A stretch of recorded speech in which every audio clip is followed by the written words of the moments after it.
నమస్తే, welcome to Leo. FDC చైర్మన్గా దిల్ రాజు వారం రోజుల క్రితం ఏదైతే తన యొక్క పొజిషన్ తీసుకున్నాడో ఇంతలోపే రేవంత్ రెడ్డి భారీ షాక్ అయితే ఇచ్చాడు. మొత్తానికి ఎందుకు తీసుకున్నానా అన్నట్టుగా అయిందా దిల్ రాజు పరిస్థితి అంటే ఏమో. అదే దీని గురించి మనతో మాట్లాడడానికి సీనియర్ జర్నలిస్ట్ కనకదుర్గ వడ్లమణి గారు ఉన్నారు. వారిని అడిగి తెలుసుకుందాం. మేడం నమస్తే. మేడం, గతంలో చూసుకుంటే సినిమాలకి రాజకీయాలకి మనకి నార్త్లో ఒక రకంగా తీసి పక్కన పెడితే సౌత్లో మాత్రం విడదీయరాని బంధం అని చెప్పుకోవచ్చు. ఎందుకంటే సినీ ప్రముఖులు ఎవరైతే ఉన్నారో వాళ్ళే ఖచ్చితంగా రాజకీయాల్లో కూడా ఉండడం జరిగింది. రాజకీయాల్లో వాళ్ళు ముఖ్యమంత్రి పదవులు కూడా వాళ్ళు చూశారు. మన అన్న ఎన్టీఆర్ గారిని కూడా చూసాం. అయితే ఎందుకని ఇప్పుడు మనం చూసుకుంటే సినిమాకి రాజకీయాలకి తెలంగాణలో అలాంటి ఇష్యూ వచ్చింది అంటే అది ఒక స్టార్ హీరోకున్న యాటిట్యూడ్ అని చెప్పి అనుకోవచ్చా, లేదా ఇక్కడ రేవంత్ రెడ్డి ఏమైనా ఓవర్ యాక్షన్ చేస్తుందా ఆ గవర్నమెంట్ అంటే ఏం చెప్తారు? మీరు అన్నట్టుగా ఒక ఎంజీఆర్, ఒక కరుణానిధి, ఒక ఎన్టీఆర్, ఒక జయలలిత, అక్కడ కూడా కర్ణాటకలో రాజ్కుమార్ గారు, తర్వాత కేరళలో కూడా సినిమాలోకి రాజకీయ నాయకులు వచ్చిన సందర్భాలు ఉన్నాయి. సో సౌత్ మీరు చెప్పినట్టుగా ఎప్పుడూ కూడా ఒక ప్రత్యేకమైంది, ఇటు సినీ ఇండస్ట్రీలో కావచ్చు, అటు రాజకీయంగా కావచ్చు. ఎందుకంటే సినిమాలో ఎదిగి రాజకీయాల్లోకి వచ్చిన వాళ్ళే ఎక్కువ మంది ఉన్నారు చెప్పాలంటే. సో ఇటువంటి నేపథ్యంలో అసలు ఈరోజు సినిమా ఇండస్ట్రీ ఏ రకంగా ఉంది, అసలు ఎందుకు వాళ్ళు ఇంత లేటుగా కలవాల్సి వచ్చింది రేవంత్ రెడ్డిని, ఇది సరైన సమయమా కాదా అంటే ఇక్కడ రెండు అంశాలండి. కొన్ని యాదృచ్ఛికంగా జరుగుతాయి. పుష్ప ఇన్సిడెంట్ అనేది ఒక యాదృచ్ఛికంగా జరిగితే వీళ్ళు కలవకపోవటం కూడా అంటే ఏమి దానికి ఒక రీజన్ ఉండకపోవచ్చు, కలవచ్చులే అని అనుకుని ఉండొచ్చు వాళ్ళు. దానికి ఏమీ మనం ఆపాదించాల్సిన పని లేదు. ఎందుకంటే ఎవరు కూడా ఇప్పుడు అలా నెగిటివ్గా అనుకుని ఉంటే రేవంత్ రెడ్డి బెనిఫిట్ షోలకి పర్మిషన్ ఇచ్చి ఉండరు, టికెట్ల పెంపు జరిపి ఉండరు. ఎందుకంటే చెప్పాలంటే పుష్ప ఇప్పుడు హైయెస్ట్ రేట్ల విషయంలో చాలా ఎక్కువ ఇచ్చారు ఆయన, అవునా కాదా? అంటే గతంతో పోలిస్తే. మరి ఎందుకు ఇది జరిగింది అంటే ఆయన ఎక్కడ హర్ట్ అయ్యారంటే ఆ ఇన్సిడెంట్ ఆయన్ని చాలా బాధ పెట్టింది. సంధ్యా థియేటర్లో జరిగింది అదే. మరి ఇవాళ అది జరిగిందంతా కూడా ఆయన చూపించారు వచ్చిన పెద్దలకి. తర్వాత దాని మీద ఆయన వేదన చెందారు అని మనకు తెలుస్తోంది. ఇవాళ సుమారుగా 36 మంది కలిసారు, 46 మంది కలుస్తారంటే. సో ఇక్కడ ఇంకో విషయం ఏంటంటే ఎందుకు చిరంజీవి కలవలేదు, ఎందుకు చిరంజీవి ఇవాళ బయటికి వెళ్ళలేదు, ఇదో పెద్ద అంటే చర్చనీయాంశమైంది. కానీ అక్కడ ఏమి దానికి కూడా కారణాలు ఏం లేవండి. ఆయన వ్యక్తిగత కారణాలతో చెన్నై వెళ్ళారు. ఆయన ఏదో కొన్ని కార్యక్రమాల్లో అంటే వేడుకల్లో పాల్గొనడానికి ఫ్యామిలీకి సంబంధించి, దానివల్ల అటెండ్ అవ్వలేకపోయారు. సో ఇవాళ నాగబాబు వచ్చారు, మరి సాయి ధరమ్ తేజ, వరుణ్ తేజ మనకు గుర్తులేదు అంటే తెలియలేదు, వాళ్ళు కూడా వచ్చారు వాళ్ళ కుటుంబం తరఫున. ఎట్ ద సేమ్ టైం ఇవాళ చాలామంది పెద్దలు వచ్చారు. రాఘవేంద్రరావు గారు వచ్చారు, మురళీమోహన్ గారు వచ్చారు, తర్వాత త్రివిక్రమ్ వచ్చారు. సరే దిల్ రాజు మొత్తం అందరినీ లీడ్ చేసింది ఆయన. మీరు చెప్పినట్టుగా ఇవాళ ఎఫ్డిసి చైర్మన్ కాబట్టి ఆయన భుజస్కంధాల మీద చాలా పెద్ద బాధ్యత ఉంది.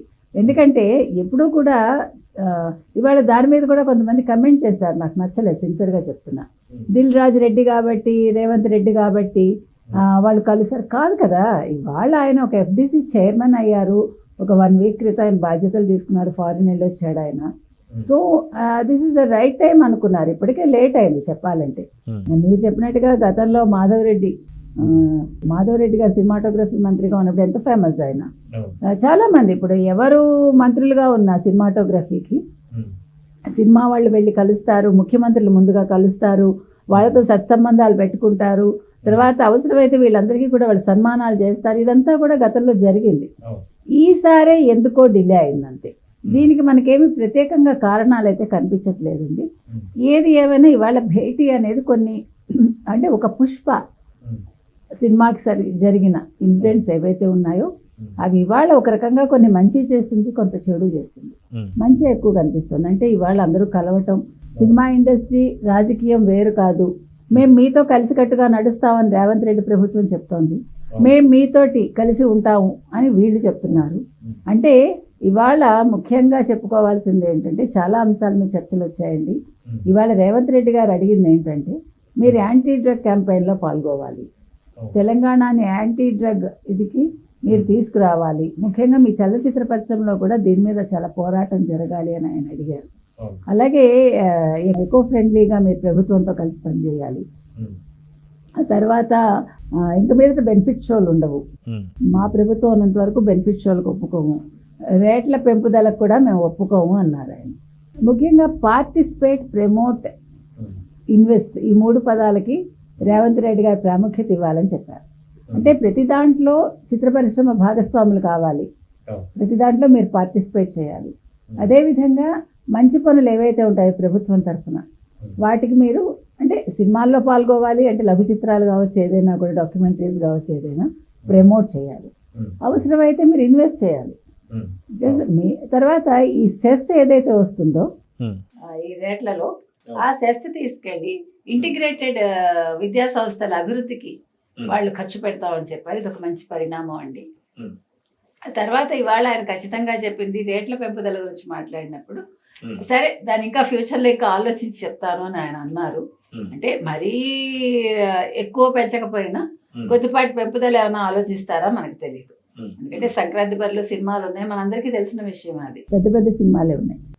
సో ఇవన్నీ కాకుండా ఇవాళ ఇంకొక ముఖ్య విషయం ఏంటంటే, ప్రతి నిర్ణయాన్ని అమలు విషయంలో ఈ చలనచిత్ర మండలి ఏదైతే ఉందంటే ఎఫ్డిసి ఏదైతే ఉందో వాళ్ళకి ఎక్కువ అధికారాలు ఇస్తాను అని ఆయన ప్రకటించారు. అయితే గతంలో కూడా మనం చూసుకుంటే ఏవైతే గవర్నమెంట్స్ ఉన్నాయో సినిమాల పైన కావచ్చు వాటి ప్రభావం చూపించలేకపోతున్నాయని చెప్పేసి అనుకోవచ్చు. ఎందుకంటే వాస్తవానికి ఏదైతే మెసేజ్ ఓరియంటెడ్ సినిమాలు వస్తేనే సమాజానికి కొంత లాభం కలిగేటువంటి అవకాశం, కానీ పూర్తిగా ప్రభుత్వాలు వదిలేయడం పట్టేనా? ఎందుకంటే కొంచెం అశ్లీలత కావచ్చు, లేదంటే కొంత న్యూడిటీ కావచ్చు, ఇవంతా కూడా పాలు ఎక్కువైపోయాయని చెప్పేసి అయితే అంటున్నారు. సో ఎంతవరకు ప్రభుత్వానికి సంబంధించినటువంటి ఒక నియమాలు, నిబంధనలు సినిమాలపైన ఉండాలి అంటే ఏం చెప్తారు?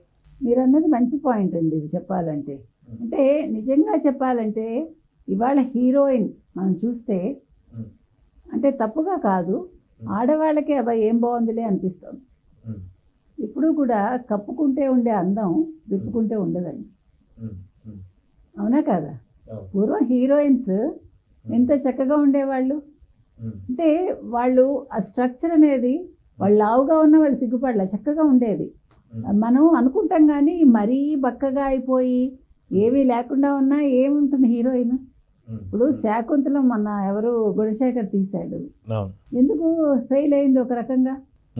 హీరోయిన్ ఎలా ఉంది ఆ సినిమాలో అంటే మీకు అప్పుడు బి సరోజాదేవితో పోల్చుకున్నారు ప్రజలు. బి సరోజాదేవి అంటే అందరికీ చాలా ఇష్టం. ఆవిడ చక్కగా బొద్దుగా పెద్ద పెద్ద కళ్ళు, చాలా అందంగా ఉండేది ఆవిడ. అంటే అంగసౌష్ఠవం అంటారు. సో అది బాగులేనప్పుడు ఎందుకండి, మీరు ఎంత తక్కువ చూపిస్తే ప్రజలకు అంత క్రేజ్ ఉంటుంది. మీరు అనుకుంటున్నారు విప్పి చూపించేస్తే జనాలు వస్తారని రారండి, అది తప్పు. మీరు ఎంత దాచుకుంటే అంత ప్రజలు ఇష్టపడతారు. ఈ సత్యాన్ని అందరూ తెలుసుకోవాలి మనం. ఇప్పుడు హీరోయిన్స్ కూడా ఎక్స్పోజ్ వాట్ ఫర్ ఎక్స్పోజ్. ఒకప్పుడు జయమాలిని అంటే ఈ రోజుకి జయమాలిని క్రేజ్ ఉంది కదా, జ్యోతిలక్ష్మి ఈ రోజుకి క్రేజ్ ఉంది కదా, సిల్క్ స్మిత ఈ రోజుకి క్రేజ్ ఉంది కదా. అంటే వాళ్ళకంటూ ఒక పాట ఉండేది, అంతవరకే పరిమితం అయ్యేది. అలాగని వాళ్ళ మీద నెగిటివ్ లేదు, ఇప్పుడు అందరూ ఇష్టపడతాం. ఈవెన్ గృహిణులు కూడా ఇష్టపడతారు, సిల్క్ స్మిత అన్న, జయమాలిని అన్న, జ్యోతిలక్ష్మి అన్న. ఎందుకు చెప్తున్నామంటే ఇవాళ మీరు పుష్పలో ఫీలింగ్స్ పాట తీసుకున్నారంటే మీరు ఆ పాట చూడండి, అసలు మళ్ళీ శ్రీలీల అదేంటి దాన్ని ఏమంటారు ఐటమ్ సాంగ్ అవసరమా అనిపించేలా ఉందా లేదా. ఇప్పుడు సమంత చేసిన పాట ఏదైతే ఉందో పుష్పలో నిజంగా వల్గారిటీనే చెప్పాలంటే. పాట హిట్ అయితే అయి ఉండొచ్చు, అంటే సీన్స్ ఐఎమ్ టాకింగ్ అబౌట్. అంటే మీరు దీని మీద ప్రత్యేకంగా అడిగారు కాబట్టి మాట్లాడుతున్నా. నేను అనేది అప్పుడు కూడా వ్యాంపులు ఉన్నారు, కానీ వాళ్ళు అలాగా కూర్చుని హీరోతోటి వాళ్ళు చేయలేదు. మీరు గమనించండి, సమంత అల్లు అర్జున్తో చేసినట్టుగా ఏ వ్యాంపు చేయలేదండి మనం మాట్లాడుకుంటే అంత ఘోరంగా. అంటే తప్పప్పుడు నేను మాట్లాడటంలే, తీసిన వాళ్ళ ఇష్టం, చూసిన వాళ్ళ ఇష్టం, కానీ మన అంశాన్ని చర్చిస్తున్నాం అంతవరకు. ఇవాళ మీరు పుష్పలో శ్రీలీలకు పెట్టారు పాట, అసలు అంటే ఆ అమ్మాయికి క్రేజ్ వచ్చి ఉండొచ్చు, అది నాకు తెలియదు, కానీ ఆ పాట పెద్దగా పోలా. ఫీలింగ్స్ పాట బాగా పోయింది, కానీ అందులో ఎంత ఎక్స్పోజ్ ఉంది ఇంకో రకంగా. నేను అనేది ఇవి అవసరమా? ఒక హీరోయిన్ని హీరోయిన్గానే ఉంచండి, హీరో అనేవాడు హీరోగానే ఉండండి.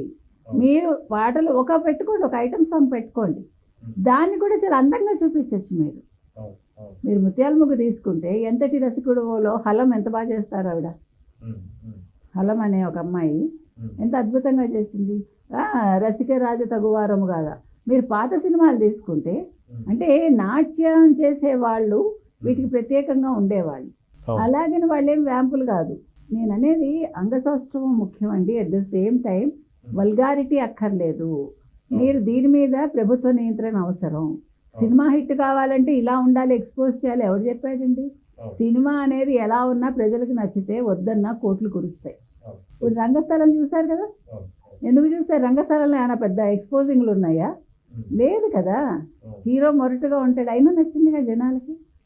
కాబట్టి తెలుసుకోవాల్సింది ఏంటంటే సినిమా అనేది కంటికి ఇంపుగా ఉండాలి, వెరపుగా ఉండకూడదు. అది సో చూద్దామని ఖచ్చితంగా తెలుగు సినీ ఇండస్ట్రీపై మాత్రం తెలుగు రాజకీయాలు మాత్రం కొంత ప్రభావం అయితే చూపించే టైం అయితే ఆసన్నమైనట్టు కనిపిస్తుంది. చూద్దాం ఏం జరగబోతుంది. నమస్తే. నమస్తే. Please subscribe to Leo News for more videos.